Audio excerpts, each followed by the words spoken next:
In the summer of 1914, the great powers of Europe marched to war believing it would be over by Christmas. It was not. The silence of the night was shattered by the roar of heavy guns. 4 years later, more than 9 million soldiers lay dead. An entire generation had been consumed by machine guns, artillery, and mud. This is the story of the battles that defined the First World War and changed the nature of warfare forever. The war began as a war of movement.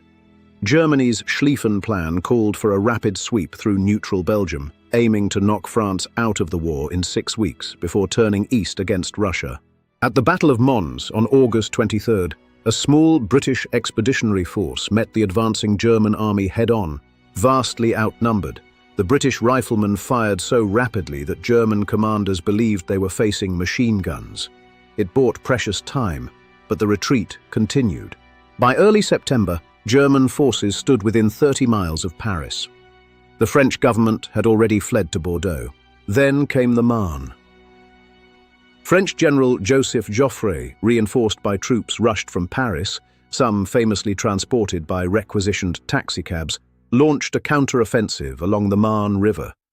The German advance was stopped. Paris was saved.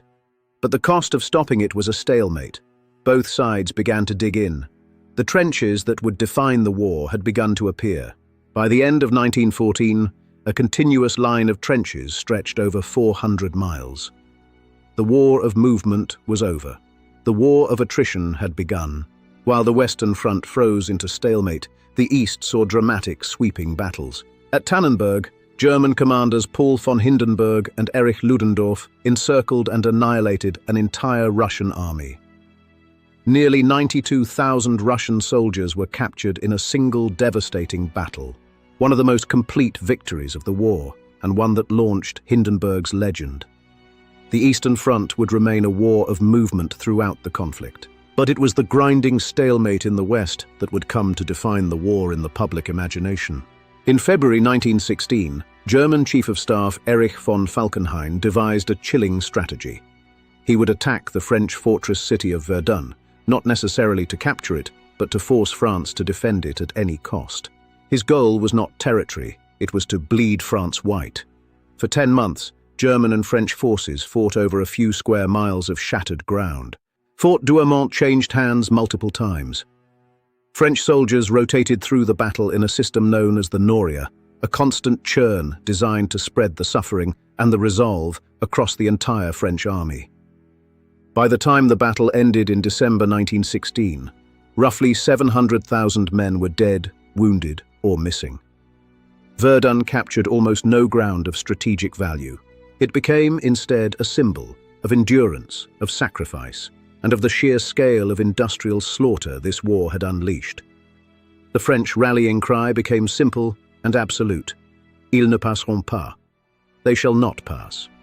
Partly to relieve pressure on the French at Verdun, British and French forces launched a massive offensive along the Somme River on July 1, 1916.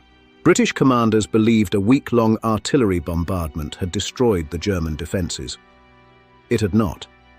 When the whistles blew and British soldiers climbed out of their trenches, they walked directly into machine gun fire. July 1st, 1916 remains the bloodiest single day in the history of the British Army. Nearly 20,000 men were killed before nightfall. The battle ground on for 4.5 months. The introduction of the tank at Flers-Courcelette in September offered a glimpse of the war's technological future, but it came too late, and in too few numbers, to break the deadlock.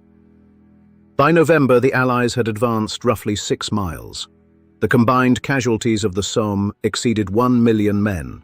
If the Somme was defined by machine guns, Passchendaele was defined by mud. Weeks of artillery bombardment destroyed the region's drainage systems. Then came the rain, some of the heaviest in decades. The battlefield became a swamp.